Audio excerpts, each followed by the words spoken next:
നമുക്ക് ഈ ഒരു സ്റ്റെയർ വഴി ഈ ഒരു ഏറുമാടത്തിലേക്ക്, നമ്മൾ നേരത്തെ പറഞ്ഞ ഏറുമാടത്തിലേക്ക് നമുക്കൊന്ന് കയറാം.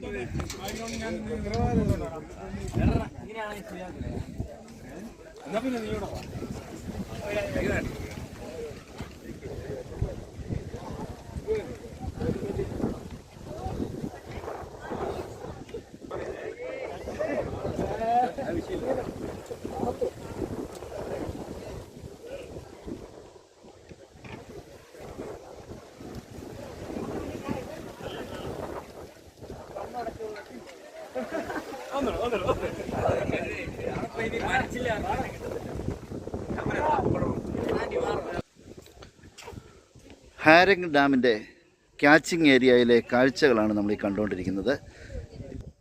ഇപ്പോൾ ഞാൻ നിൽക്കുന്നത് നമ്മൾ നേരത്തെ പറഞ്ഞ ആൽമരത്തോട് ചേർന്നുള്ള ആ ഇരുമ്പ് കൊണ്ട് ഉണ്ടാക്കിയ ഏറുമാടത്തിലാണ്. ഇവിടെ നിന്നാൽ